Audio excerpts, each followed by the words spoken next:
Je parle aujourd'hui avec une voix marquée par le temps, une voix qui a traversé des décennies de silence, mais qui, malgré les années, tremble encore lorsqu'elle s'aventure dans ce souvenir interdit.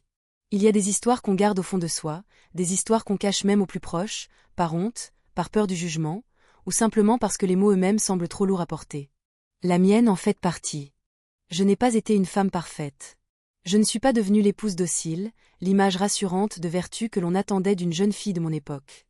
J'ai commis une folie, une erreur si grande qu'elle continue à me poursuivre, comme une ombre collée à mes pas. Car oui, je me suis mariée 2 fois dans la même semaine. Et la façon dont tout s'est terminé hante encore mes nuits. Je me souviens du silence de cette petite église, des cloches qui résonnaient au-dessus de ma tête, des regards brillants de mes parents qui croyaient assister à l'accomplissement de mon destin. Ils ne savaient pas que derrière mon sourire figé, mon cœur battait d'une inquiétude sourde. Ce mariage, le premier, devait être la promesse d'un avenir solide. Pourtant, quelque chose en moi résistait, une voix intérieure chuchotait que rien n'était aussi parfait qu'il y paraissait. Et pourtant, quelques jours plus tard seulement, j'étais de nouveau vêtue de blanc, marchant dans une autre allée, devant un autre homme, prononçant à nouveau des vœux que je n'étais pas sûre de comprendre moi-même. 1 semaine, 2 mariages. Un enchaînement insensé qui semblait relever d'un roman tragique, mais qui était bel et bien ma vie. Comment avais-je pu en arriver là? Comment une jeune fille, encore presque une enfant, avait-elle pu plonger dans une telle spirale? En vieillissant, on croit que le temps efface les blessures. Mais certaines ne cicatrisent jamais. Je ferme parfois les yeux, et je revois les 2 visages, leurs regards remplis d'attente, d'amour peut-être, ou d'illusion. Je revois les mains que j'ai serrées, les promesses que j'ai prononcées, comme si ma voix ne m'appartenait plus. Et puis, je revois aussi la fin brutale, inévitable, et si déchirante que mon corps tremble encore rien qu'à l'évoquer. Ce récit n'est pas une confession destinée à obtenir le pardon. Je sais que certains jugeront, que d'autres condamneront. Mais si je parle aujourd'hui, c'est parce que ce secret pèse trop lourd. Il est temps de le déposer, de laisser à ceux qui écouteront la possibilité de comprendre ou de ne pas comprendre. Peu importe. Tout ce que je veux, c'est raconter. Raconter comment, en l'espace de quelques jours, ma vie a basculé. Et si mes mots paraissent hésitants, si mes phrases s'égarent parfois, souvenez-vous. Je raconte avec le cœur d'une vieille femme, mais avec la mémoire encore vive de la jeune fille que j'étais, cette jeune fille naïve, emportée par le tourbillon de ses désirs et de ses peurs. Mon histoire commence dans un décor ordinaire, mais derrière chaque détail banal se cachait déjà la graine du drame. Je suis née dans une France d'après-guerre, une France qui pensait encore ses blessures, mais qui rêvait déjà d'avenir. Nous étions modestes, très modestes même. Mon père travaillait de ses mains, ma mère tenait la maison avec une rigueur silencieuse. L'argent manquait, mais la dignité, elle, ne faisait jamais défaut. Dans ce décor de simplicité, j'ai grandi avec une idée fixe, ma vie devait être différente. Je voulais plus que les murs ternes de notre maison, plus que l'odeur de charbon qui s'incrustait dans nos vêtements. À l'école, je n'étais pas la plus brillante, mais j'étais curieuse. Ce que je cherchais surtout, c'était une échappatoire. Les romans que j'empruntais à la petite bibliothèque municipale devinrent vite mon refuge. Je dévorais des histoires de princesses modernes, de femmes qui, grâce à l'amour, échappaient à la grisaille de leurs conditions. Je rêvais de bals, de voyages, de promesses murmurées au clair de lune. L'amour, dans mon esprit de jeune fille, n'était pas seulement un sentiment, c'était un passeport. Un passeport vers une vie plus grande, plus belle, plus digne d'être vécue. Mais à cette époque, une femme n'avait guère de choix. Les études supérieures n'étaient pas envisagées pour une fille de mon milieu. Ce qu'on attendait de moi, c'était de trouver un mari convenable. Un homme qui pourrait subvenir à mes besoins et m'assurer une place correcte dans la société. Mon avenir semblait écrit d'avance, et cette idée me pesait. Pourtant, une petite voix intérieure refusait de se taire. J'avais soif d'émotion, soif d'une passion qui dépasserait les conventions. Je me souviens des après-midi passés à regarder les couples se promener sur la place du village. Je les observais avec une intensité presque douloureuse. Chaque geste tendre, chaque éclat de rire, me paraissait être la clé d'un bonheur auquel j'aspirais de toutes mes forces. Dans mes rêves, l'homme qui partagerait ma vie serait beau, élégant, sûr de lui. Il m'arracherait à la monotonie, il me ferait découvrir le monde, il transformerait ma vie en aventure. Mais le rêve, lorsqu'il se confronte à la réalité, peut devenir piège. Car ce désir brûlant d'aimer et d'être aimé me rendait vulnérable, prête à me jeter tête baissée dans les bras du premier venu qui incarnerait, même vaguement, l'idéal que j'avais façonné dans mon esprit. J'étais une proie facile pour les promesses séduisantes, pour les illusions bien construites. Et je n'avais pas encore conscience qu'un cœur trop avide peut se perdre plus vite qu'il ne se trouve. Quand je repense à cette époque, je vois une jeune fille fragile, mais convaincue qu'elle était prête à tout pour échapper à son destin tout tracé. C'est cette soif d'amour, cette impatience de vivre, qui allait me conduire à croiser le chemin de celui qui deviendrait mon premier mari. Un homme dont l'apparence avait tout pour éblouir, mais dont les ombres allaient bientôt me happer. Il est étrange de se rappeler le moment exact où une vie bascule. Dans mon cas, ce fut un après-midi de printemps, au marché de la petite ville voisine. J'avais 18 ans, un foulard clair autour du cou, et l'impression que le monde s'ouvrait devant moi. Le soleil filtrait à travers les auvents colorés, les voix des commerçants se mêlaient aux rires des passants, et dans cette agitation familière, mon regard croisa le sien. Il s'appelait Henri. Plus âgé que moi d'une dizaine d'années, il dégageait une assurance à laquelle je n'étais pas habitué. Son costume bien taillé contrastait avec les vêtements usés de la plupart des hommes de notre région. Il semblait venir d'ailleurs.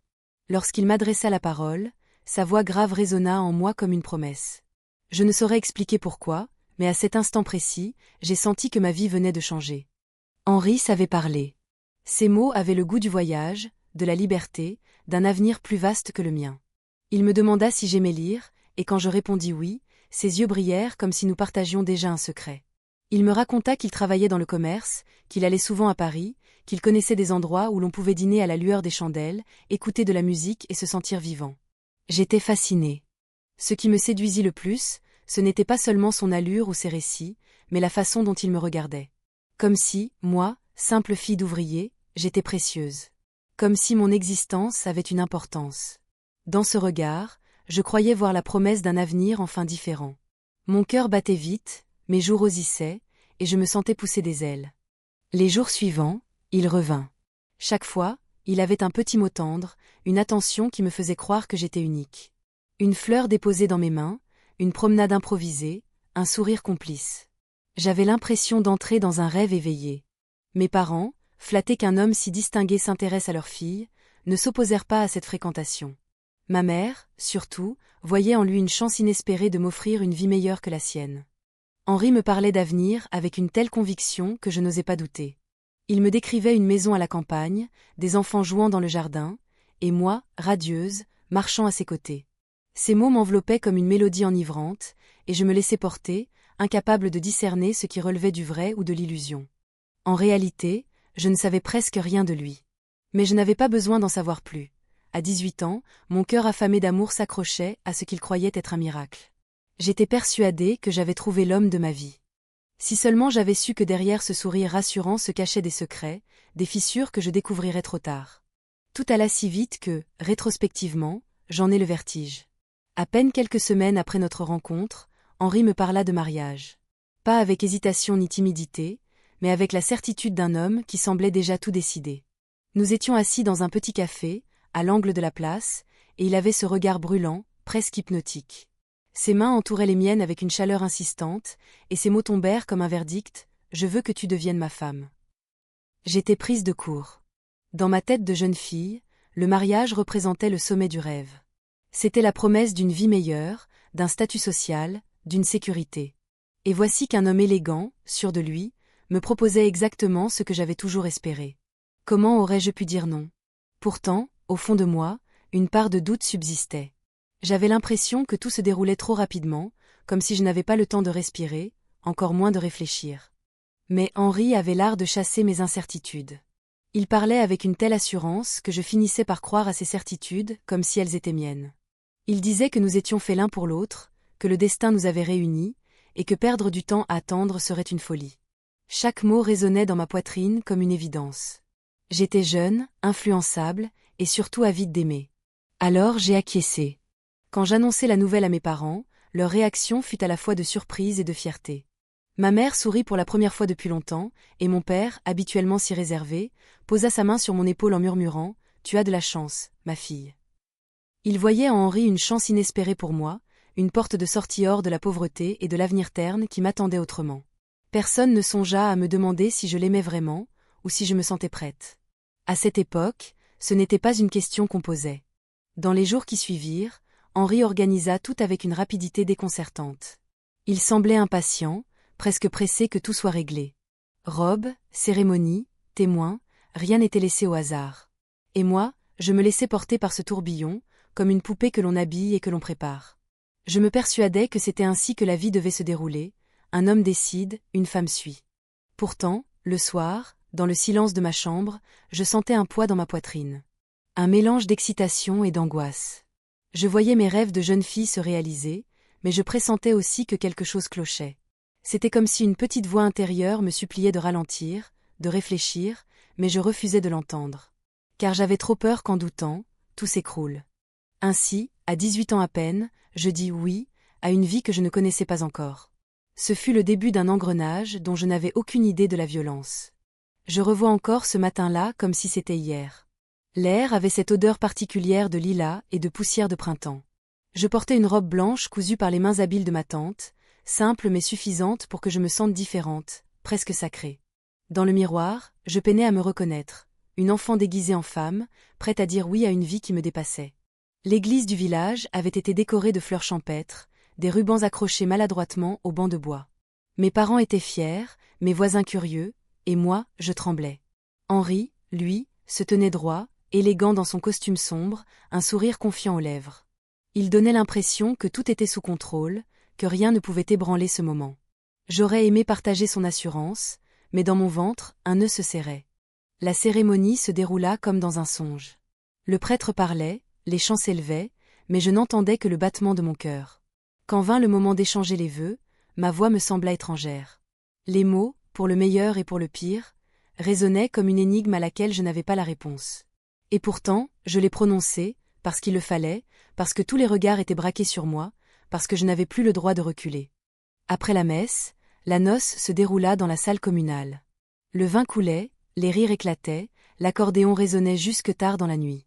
Les gens dansaient, chantaient, félicitaient les nouveaux mariés. J'avais le sourire aux lèvres, mais à l'intérieur, je me sentais spectatrice de ma propre vie.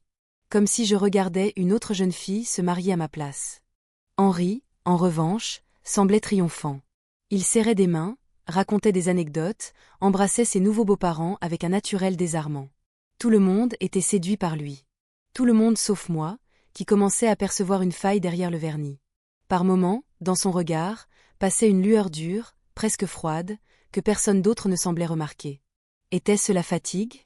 Était-ce moi qui délirais? La nuit de noces fut étrange.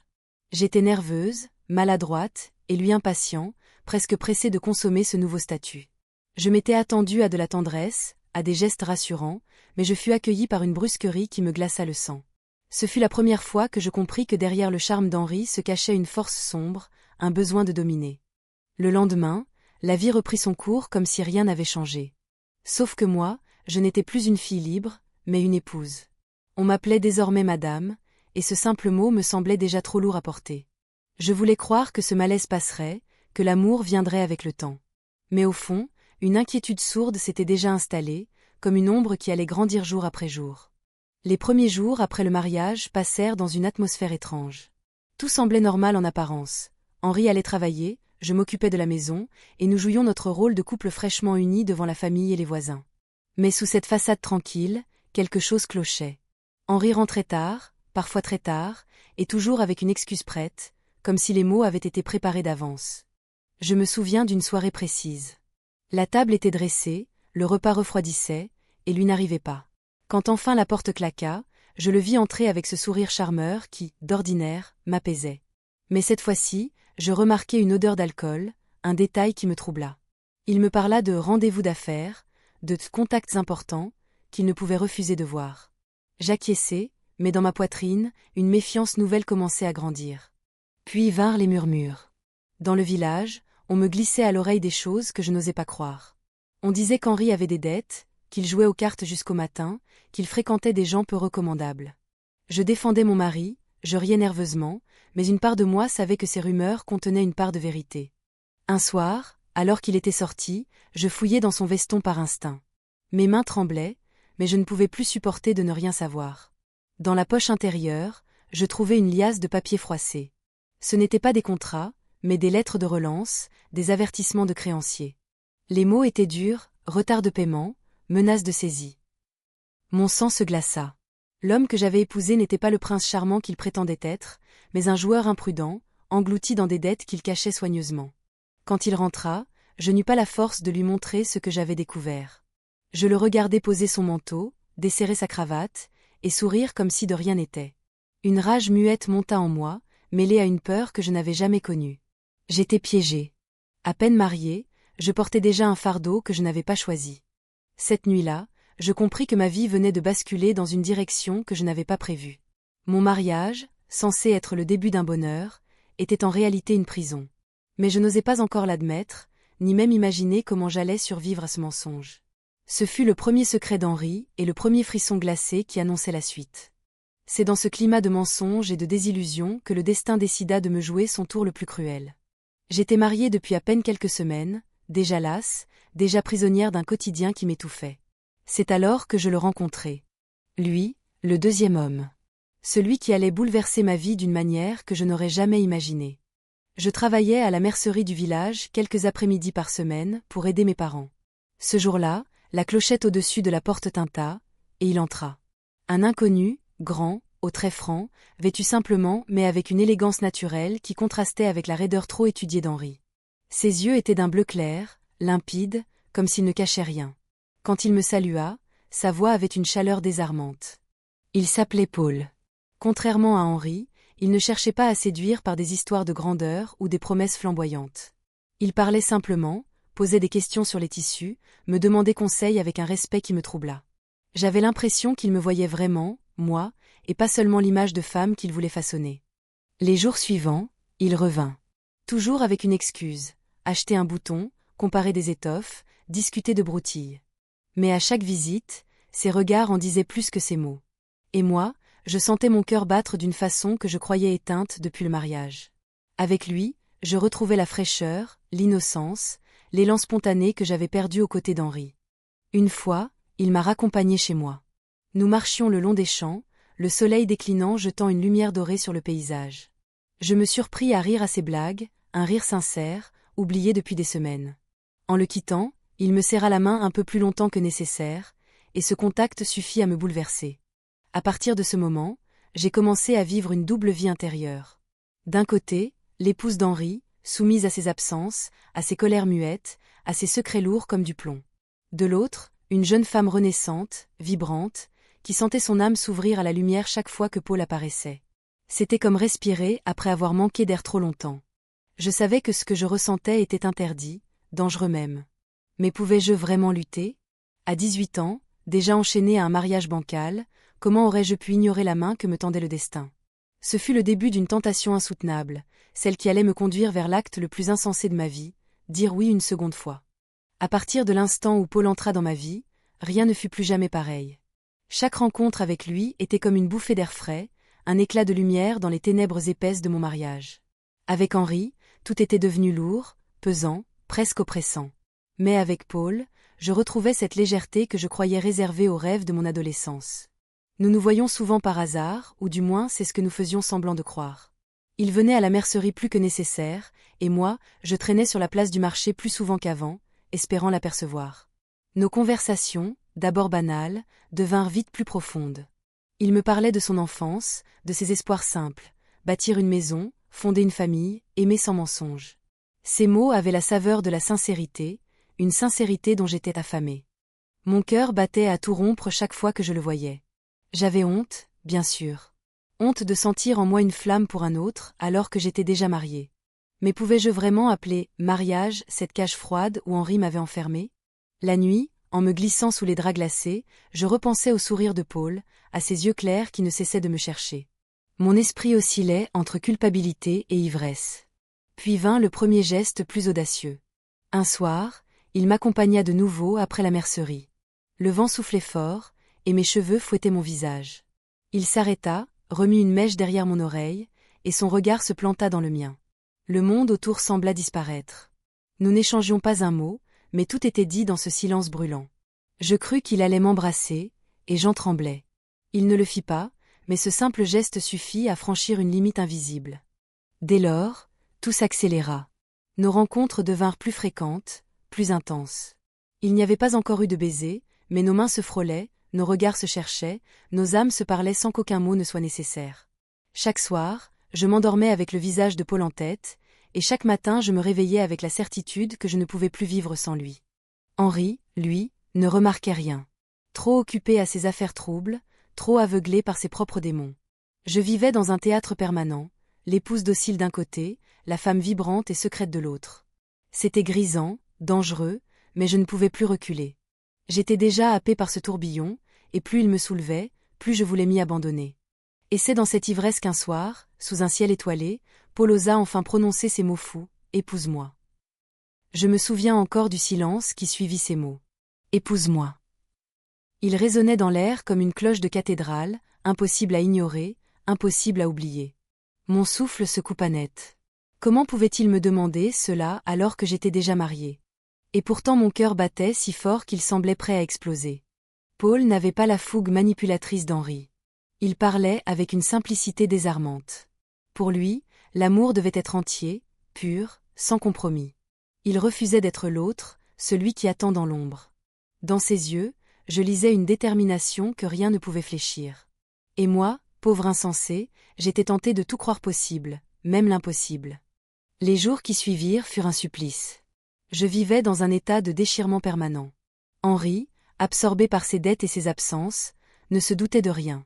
Mais chaque fois qu'il posait sa main sur moi, je sentais mon corps se raidir.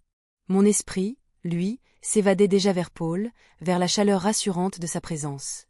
Je passais des nuits entières à me convaincre qu'il fallait refuser. Que ce serait de la folie pure. Comment épouser un deuxième homme alors que le premier portait encore mon nom? Mais le matin venu, je retrouvais Paul, et tous mes raisonnements s'écroulaient. Ses mots me berçaient, ses promesses me guidaient, et ma soif d'amour balayait toute prudence. Un soir, alors que nous étions seuls près de la rivière, il prit ma main avec une intensité brûlante. « Tu n'es pas heureuse, je le vois. Tu n'as pas à rester prisonnière de ce mariage. Choisis-moi, et je ferai de toi la femme la plus respectée, la plus aimée. » Ces mots me transpercèrent. J'avais le choix devant moi, mais c'était un choix impossible. Et pourtant, j'acceptai. Oui, j'ai accepté l'inacceptable. En prononçant ce oui, je me suis condamnée. J'ai cru que c'était une délivrance, mais c'était en réalité une chute vertigineuse. J'étais persuadée que personne ne découvrirait rien, que le monde pouvait ignorer mon secret. Quelle naïveté! Les jours suivants furent une course contre la raison. Paul organisa rapidement la cérémonie, bien plus modeste que celle d'Henri, mais emplie d'authenticité. Moi, je vivais dans une sorte de transe, incapable de mesurer la gravité de ce que j'étais en train de faire. Je n'étais plus une jeune épouse hésitante. J'étais une fugitive de ma propre vie, courant vers un précipice avec les yeux fermés. Et une semaine à peine après mon premier mariage, je m'avançai de nouveau, vêtue de blanc, le cœur battant d'un mélange d'excitation et de terreur. C'était un matin gris, chargé de nuages lourds comme s'il pressentait la folie que j'allais commettre. Cette fois-ci, pas de grande église, pas de foule curieuse. La cérémonie se déroulait dans une petite chapelle à l'écart, presque secrète, comme si le monde entier devait ignorer l'acte insensé que j'étais sur le point d'accomplir. Paul m'attendait devant l'autel, vêtu sobrement mais avec une dignité qui me serra le cœur. Il n'avait ni l'élégance tapageuse, ni les sourires calculés d'Henri. Sa présence seule suffisait à me donner l'impression d'être enfin en sécurité. Ses yeux bleus me fixaient avec une intensité qui me fit oublier, l'espace d'un instant, que j'étais déjà l'épouse d'un autre. Je portais une robe simple, empruntée à une cousine, sans perles ni dentelles. Rien d'extravagant, rien qui ressemblât au faste de mon premier mariage. Et pourtant, je me sentais plus vraie dans cette simplicité. Comme si, pour la première fois, j'étais moi-même. Mais derrière ce sentiment fragile, la peur grandissait, peur d'être découverte, peur d'un destin qui me rattraperait tôt ou tard. Le prêtre, ignorant tout, prononça les mots rituels. Et moi, pour la deuxième fois en une semaine, je dis oui. Ce oui, arraché à ma gorge, sonnait comme une victoire et une condamnation à la fois. Mes mains tremblaient dans celles de Paul, mais lui ne voyait que l'amour, l'avenir, la promesse. Quand nous sortîmes de la chapelle, la pluie fine se mit à tomber. Paul y vit un signe de bénédiction, un renouveau. Moi, j'y sentis plutôt un présage. Chaque goutte qui glissait sur mon visage ressemblait à une larme que je n'avais pas encore versée. Nous n'avions pas de grande fête. Juste quelques proches à lui, un repas modeste, des rires sincères. Ce contraste me frappa. Chez Henri, tout n'avait été que façade et démonstration.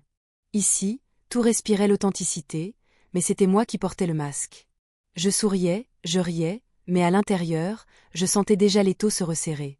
Car désormais, j'étais doublement liée. 2 anneaux, 2 promesses, 2 destins contradictoires. Je croyais encore pouvoir jongler avec cette vérité explosive, croyait naïvement que l'amour de Paul suffirait à effacer Henri, que le mensonge resterait enfoui. Mais chaque instant qui passait me rapprochait inévitablement de la révélation. Ce soir-là, en me couchant auprès de Paul, je crus enfin goûter à la tendresse que je n'avais jamais connue. Mais au fond de moi, une voix glaciale murmurait déjà « Cela ne durera pas ». Je vivais alors dans un paradoxe effrayant, comme une funambule avançant au-dessus du vide. D'un côté, il y avait Henri, mon mari officiel, celui que tout le monde connaissait comme tel. De l'autre, il y avait Paul, mon secret, mon refuge, celui auprès de qui je croyais enfin respirer. 2 hommes, 2 vies, 2 prisons différentes. Avec Henri, les jours s'écoulaient lourds, pesants, rythmés par ses absences et ses retours imprévisibles. Il parlait peu, s'irritait vite, et ses silences avaient parfois la dureté d'un mur contre lequel je me heurtais. Chaque repas pris à ses côtés ressemblait à un rituel mécanique où l'amour n'avait pas sa place. J'étais une épouse, mais je me sentais invisible. Avec Paul, tout était à l'opposé. Le moindre geste prenait des allures de fête. Un simple sourire suffisait à illuminer ma journée, une caresse volée me donnait la force de continuer à vivre. Nous nous retrouvions en cachette, parfois dans les champs, parfois dans de petits cafés de villages voisins où personne ne nous connaissait. Chaque rencontre avait le goût de l'interdit, mais aussi celui d'une passion brûlante. Pourtant, cette double vie me déchirait. Je mentais à l'un comme à l'autre, jonglant avec les excuses, inventant des alibis qui devenaient de plus en plus difficiles à tenir. Je m'étonnais moi-même de mon audace, mais aussi de ma lâcheté. Comment avais-je pu me mettre dans une telle situation? La nuit, quand Henri dormait d'un sommeil lourd, je fixais le plafond, hanté par mes propres mensonges. Et quand je dormais enfin dans les bras de Paul, un bonheur fragile m'enveloppait, mais une peur viscérale ne cessait de murmurer « Tout s'effondrera bientôt ». Il y eut des moments presque absurdes. Je me souviens d'un dimanche où Henri voulait m'emmener rendre visite à sa famille, alors que Paul m'attendait pour une promenade. Je dus inventer une maladie subite, prétextant un mal de tête, pour ne pas être démasqué. Mais en voyant le regard suspicieux d'Henri, j'ai compris que mon château de cartes vacillait déjà. Je menais 2 lunes de miel parallèles, 2 existences qui ne pouvaient coexister éternellement. Dans l'ivresse de ces instants volés, je me croyais encore capable de tout contrôler. Mais en réalité, j'étais comme une enfant jouant avec le feu, inconsciente que l'incendie était déjà prêt à tout ravager. Il fallait bien que cela arrive. À force de mentir, de jongler avec les horaires et les excuses, les fissures commencèrent à apparaître. Henri, d'abord, devint plus attentif. Ses yeux, autrefois distraits, se firent plus perçants. Il remarquait mes absences soudaines, mes silences prolongés, mes sourires mystérieux quand je croyais être seule. Un soir, alors que je rangeais la cuisine, il s'approcha de moi sans prévenir. Sa voix, basse et dure, me glaça. « Où étais-tu cet après-midi » Je répondis vaguement, parlant de la mercerie, d'une voisine malade que j'avais visitée. Mais il ne sembla pas convaincu. Son regard me scrutait comme pour percer un voile invisible. Puis il se détourna, sans un mot de plus. Ce silence-là valait toutes les menaces. De son côté, Paul aussi commença à remarquer mon agitation. Je me présentais parfois essoufflée, nerveuse, comme si j'avais couru contre le temps pour le rejoindre. Il fronçait les sourcils, inquiet. « Tu ne peux pas continuer, comme ça il va finir par comprendre. » Je le rassurais, le suppliais de patienter, mais au fond, je savais qu'il avait raison. La tension devint insupportable. Chaque porte qui claquait me faisait sursauter, chaque regard appuyé d'Henri me donnait l'impression qu'il savait déjà tout. Les nuits, je rêvais d'affrontements violents, de secrets éventrés, de visages défigurés par la colère. Je me réveillais en sueur, priant pour que le jour ne vienne jamais. Un après-midi, alors que je sortais discrètement de la chapelle où j'avais retrouvé Paul, j'aperçus au loin une silhouette immobile. Henri. Il se tenait de l'autre côté de la rue, sans bouger, sans crier. Ses yeux fixés sur moi me transpercèrent. Je crus que mon cœur allait s'arrêter. Mais il ne dit rien. Il tourna simplement les talons et disparut. Ce silence, plus que des cris, me terrifia. Car je savais qu'à partir de cet instant, rien ne serait plus comme avant. Le doute s'était installé, et avec lui, la certitude que la vérité n'allait pas tarder à éclater. Le jour arriva plus vite que je ne l'aurais cru. Une matinée d'automne, le ciel bas et lourd semblait annoncer l'inévitable. Henri, qui d'ordinaire quittait la maison tôt, resta étrangement silencieux, assis à la table, une cigarette entre les doigts. Je sentais son regard peser sur moi alors que je préparais le café, mes mains tremblantes trahissant ma peur. Puis il parla. Une voix calme, presque douce, mais terriblement tranchante. « Je sais. » Ces 2 mots suffirent à me faire vaciller. Je tentai de feindre l'ignorance, de demander « savoir quoi ?» Mais son sourire glacé me coupa tout échappatoire. Il posa sur la table une enveloppe froissée. À l'intérieur, une photo. Une photo de moi et Paul, main dans la main, sortant d'un café. Le monde s'écroula sous mes yeux. Je voulus expliquer, balbutier des excuses, inventer une vérité alternative. Mais Henri se leva d'un coup, son poing s'abattit sur la table avec une violence, telle que la tasse de café se renversa. Ses yeux lançaient des éclairs. « Tu m'as trahi. Tu crois que je ne vais rien faire ?» Je crus qu'il allait me frapper. Mais il se contenta d'attraper son manteau et de sortir en claquant la porte. Ce fut peut-être pire. Car je savais où il allait, chez Paul. Je courus à perdre haleine, espérant arriver avant lui. Mais lorsque j'atteignis la petite maison de Paul, les deux hommes étaient déjà face à face. Henri, la colère au bord de l'explosion. Paul, droit, prêt à défendre son honneur. Leurs voix s'élevaient, se heurtaient comme des épées. « Tu as volé ma femme » hurlait Henri. « Ta femme ? Elle n'est pas heureuse avec toi. Elle a choisi » répliqua Paul. Et moi, au milieu, incapable d'arrêter l'orage. Mes larmes coulaient, mes mains tremblaient. J'avais voulu aimer, j'avais voulu fuir une vie terne, et me voilà transformé en champ de bataille. Les voisins commencèrent à se rassembler. Les regards s'alourdissaient, les murmures enflaient. Ce qui avait été un secret devint soudain spectacle. L'humiliation me brûlait plus fort que la colère des deux hommes. Ce jour-là, mon monde bascula définitivement. Plus rien ne pouvait être caché. La vérité, nue, brutale, s'était imposée à tous. Et je savais que l'affrontement ne faisait que commencer.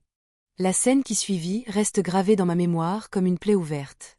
Devant la maison de Paul, une foule s'était formée, attirée par les éclats de voix. Des visages connus, des voisins, des amis de mes parents, tous témoins de ma honte. Le murmure devint un brouhaha, chacun chuchotant mon nom, prononçant des jugements qui me lacéraient comme des lames invisibles. Henri, rouge de fureur, s'avança d'un pas brutal vers Paul. Ses poings serrés tremblaient. « Tu m'as volé ma femme, tu vas payer pour ça. » Paul, d'ordinaire calme, ne recula pas. Ses yeux lançaient une lueur déterminée. « Elle n'est pas un objet qu'on vole. Elle est libre de choisir. » Ces mots furent comme une étincelle jetée sur un baril de poudre. Henri se jeta sur lui, et les deux hommes roulèrent au sol dans une lutte sauvage. Les coups pleuvaient, les cris fusaient, et moi je hurlais, essayant de les séparer, mes mains impuissantes se perdant dans ce tumulte. Les voisins regardaient, certains tentaient d'intervenir, d'autres se contentaient de savourer le spectacle. Mon humiliation atteignait son paroxysme. Je n'étais plus qu'une femme déchirée entre deux colères masculines, une marionnette dont les fils s'étaient emmêlés. À un moment, Paul réussit à repousser Henri et se releva, haletant, le visage marqué. Il cria, devant tous. « Oui, je l'aime. Et elle m'a épousé. » Un silence choqué s'abattit sur l'assemblée. Les mots résonnaient comme une condamnation publique. Henri, blême, le regard fou, se tourna vers moi. « C'est vrai ?» demanda-t-il d'une voix brisée, mais où grondait encore la menace. Je restai figé, incapable de parler. Mon silence suffisait. Ce fut pire qu'un aveu. Henri poussa un cri de rage, un cri animal, puis s'éloigna en titubant, les poings ensanglantés, le visage déformé par la haine. Je voulais courir après lui expliquer, apaiser, mais mes jambes refusaient de bouger. Paul me prit la main, mais même ce contact, que j'avais tant désiré, me parut lourd de conséquences. Autour de nous, les regards s'étaient changés en condamnation. Plus aucun refuge n'était possible. Ce jour-là, je compris que je venais de franchir un point de non-retour. Rien ne serait plus jamais comme avant. Et le pire restait à venir. Après cette scène publique, il n'y eut plus de retour en arrière possible. Le scandale s'était répandu comme une traînée de poudre. Dans le village, tout le monde parlait de moi, de cette femme qui avait deux maris. Les regards autrefois bienveillants se transformèrent en flèches acérées. Chaque sortie devenait une épreuve, chaque mot un jugement déguisé. Henri ne revint pas à la maison ce soir-là. Les jours suivants, il m'ignora complètement. Mais je savais qu'il préparait quelque chose. Un homme comme lui ne pardonnait pas. Sa fierté blessée brûlait plus fort que toute tendresse qu'il aurait pu ressentir. Puis, ce fut ma famille qui entra en scène. Mon père m'appela dans la cuisine, son visage grave. « Tu as déshonoré notre nom. Il faut réparer. » Ma mère, les yeux rougis, hocha la tête sans un mot. Pour eux, il n'était pas question d'amour ou de bonheur, mais de réputation. Dans une petite communauté, la honte d'une fille rejaillissait sur toute la famille. Ils exigeaient que je choisisse. Mais comment choisir? Henri, malgré ses mensonges et sa dureté, restait mon mari officiel, celui reconnu par l'Église, par la loi. Paul, lui, représentait la sincérité, la passion, l'avenir que je croyais mériter. Dans mon cœur, le choix était évident. Mais dans la société qui m'entourait, il n'y avait pas de place pour l'audace. Les pressions se multiplièrent. Le curé du village vint me parler, me rappelant mes vœux devant Dieu. Les voisines, faussement compatissantes, me conseillaient de rentrer dans le rang. Paul me suppliait de rester avec lui, de fuir loin, de recommencer ailleurs. Chaque voix tirait sur moi dans une direction différente, et je me sentais me déchirer. Un soir, Henri se présenta chez mes parents. Son visage était fermé, ses mots tranchants. Elle doit revenir avec moi. Elle est ma femme. Point final. Paul, averti de la rencontre, surgit à son tour. La confrontation faillit dégénérer à nouveau, mais mon père s'interposa. Il posa une main lourde sur mon épaule et déclara : « C'est à elle de décider. » Jamais je n'avais ressenti un tel vertige. Mon avenir, ma dignité, ma survie tenaient à une seule phrase, une seule décision. Les deux hommes me fixaient, chacun attendant que je tranche. Je compris alors que, quel que soit mon choix, je perdrais une part de moi-même. L'innocence était déjà détruite. Le reste allait bientôt suivre. La nuit qui suivit fut la plus longue de ma vie. J'étais seule dans ma chambre, assise au bord du lit, les mains crispées sur ma robe froissée. Les mots de mon père résonnaient encore dans ma tête, c'est à elle de décider. Comme si ce choix était une chance. En réalité, c'était une condamnation. Je savais que si je retournais auprès d'Henri, je sauverais mon honneur aux yeux du village et de ma famille. Je redeviendrais madame, l'épouse respectable, même si au fond je n'étais qu'une prisonnière d'un mariage déjà mort. Mais si je choisissais Paul, je devenais une paria. La fille qui avait trahi son mari, qui avait souillé son nom. J'aurais dû fuir, recommencer ailleurs. Mais avais-je la force de tout abandonner? Le matin, épuisé, je croisais mon reflet dans le miroir. Mes yeux étaient gonflés, mes joues creuses, je ne ressemblais déjà plus à la jeune mariée d'il y a quelques jours. Une femme vieillie par la honte me fixait. J'eus envie de briser ce miroir pour ne plus voir cette étrangère. Henri, fidèle à lui-même, m'attendait avec cette froideur tranchante. Il n'eut pas besoin de mots pour me rappeler que je lui appartenais encore. Ses regards seuls suffisaient à m'écraser. Paul, de son côté, me cherchait désespérément, me tendant des lettres où il écrivait son amour et son désir de m'emmener loin. Chaque mot de lui était une promesse, mais aussi un fardeau. Plus je lisais, plus je sentais que je n'étais pas à la hauteur de son courage. La pression sociale finit par m'étouffer. Les murmures, les jugements, les regards chargés de mépris, tout le village semblait ligué contre moi. Même mes amis d'enfance s'éloignaient, comme si ma honte pouvait les contaminer. J'étais seule, terriblement seule. Alors je cédai. J'acceptai de retourner avec Henri. Non pas par amour, ni par loyauté, mais par peur. Peur de perdre mes parents, peur de ne plus avoir de toit, peur de devenir une étrangère dans mon propre pays. En choisissant Henri, je croyais au moins préserver une partie de ma dignité. Mais en réalité, je signais ma propre condamnation. Paul disparut peu après. On dit qu'il partit travailler dans une autre région, que je ne le reverrai plus jamais. Le vide qu'il laissa en moi fut immense, comme une plaie béante qu'aucune caresse ne pourrait guérir. Ce jour-là, une partie de moi s'effondra. J'avais survécu à l'humiliation publique, mais j'avais perdu l'essentiel, mon courage, ma liberté, ma jeunesse. Le retour chez Henri fut tout sauf un apaisement. J'avais cru, naïvement, qu'en choisissant de rester son épouse, je regagnerais un semblant de stabilité, que le tumulte s'apaiserait. Mais il n'en fut rien. La vérité, c'est que je n'étais plus une femme aux yeux d'Henri. J'étais une coupable, une traîtresse, et il ne se priva jamais de me le rappeler. Les premiers jours, il ne m'adressa presque pas la parole. Le silence, glacé, pesait plus lourd que des cris. Puis vinrent les remarques, les pics acérés. « Tu crois que je t'ai pardonné ? Tout le monde sait ce que tu as fait. Tu m'as ridiculisé. » Chaque mot était une gifle invisible. Ces colères prenaient parfois des formes plus dures. Un verre jeté contre le mur, une porte claquée si fort que les vitres tremblaient. Je vivais dans la peur constante de ces accès de rage. Je marchais sur des œufs, chaque geste mesuré, chaque phrase pesée pour éviter l'explosion. Mais quoi que je fasse, la méfiance et la rancune s'étaient installées à jamais. Dans le village, rien ne s'était arrangé non plus. Les gens chuchotaient encore sur mon passage. Les femmes m'évitaient, craignant peut-être que ma honte soit contagieuse. Les hommes me lançaient des regards équivoques, comme si j'avais perdu toute respectabilité. J'étais prisonnière dans ma propre maison, dans ma propre peau. Je n'entendis plus jamais parler de Paul. Son absence me hantait autant que son souvenir. Parfois, je me surprenais à espérer le voir revenir, m'arracher à cette vie. Mais les mois passèrent, et son ombre finit par s'éloigner comme un rêve trop beau pour être vrai. Henri, quant à lui, s'enfonçait de plus en plus dans ses affaires troubles. Les dettes s'accumulaient, les disputes éclataient pour un rien. Parfois, il disparaissait plusieurs jours, me laissant seule avec mes pensées, seule avec ma honte. Quand il revenait, l'odeur d'alcool et de tabac l'enveloppait, et ses yeux fatigués me rappelaient qu'il se noyait autant que moi. Le prix que je payais n'était pas seulement la perte de Paul ou l'opprobre public. C'était plus profond. C'était la lente destruction de ce que j'étais. Chaque jour, un morceau de moi disparaissait, avalé par la peur, la culpabilité, la résignation. À 18 ans à peine, j'avais l'impression d'avoir déjà épuisé toute ma vie.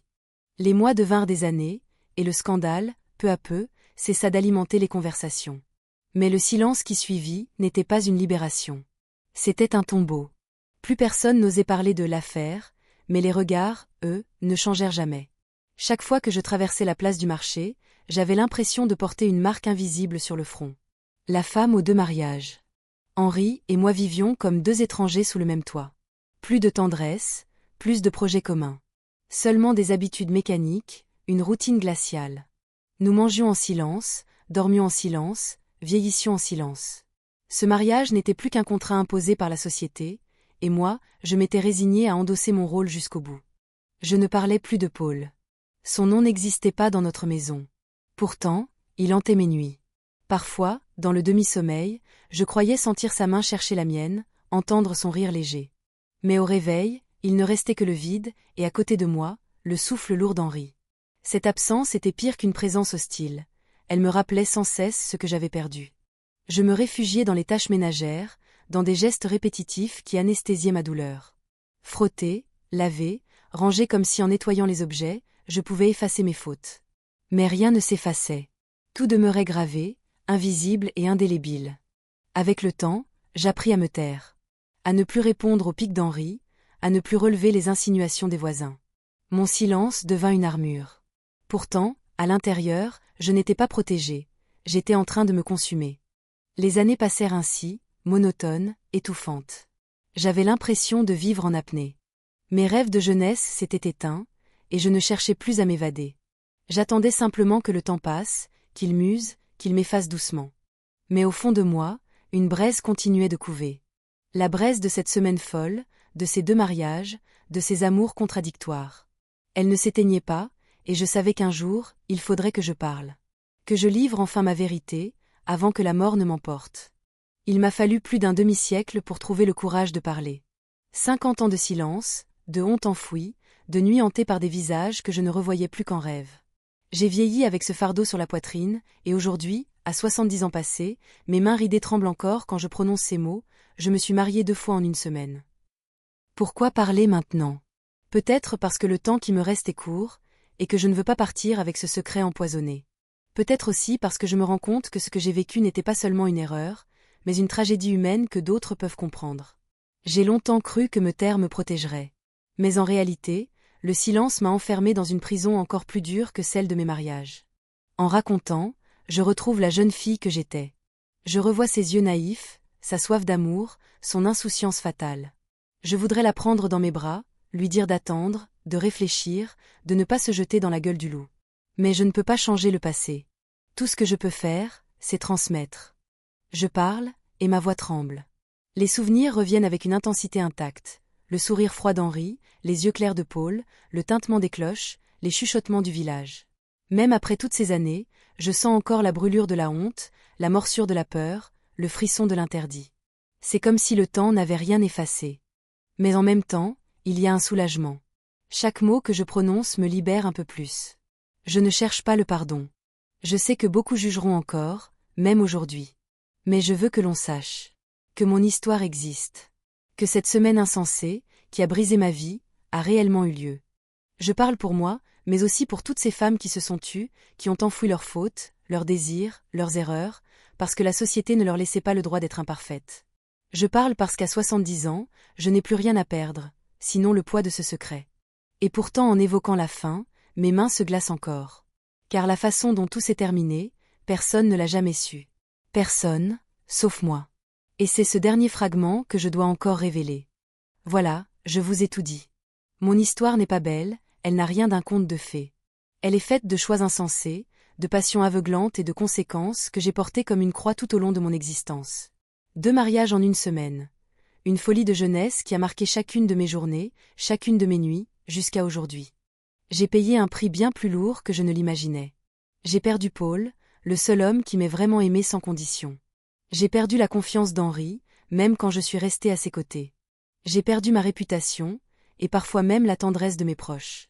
Mais plus que tout, j'ai perdu une partie de moi-même. Cette jeune fille pleine de rêves, avide de liberté, s'est brisée contre les murs de ses erreurs.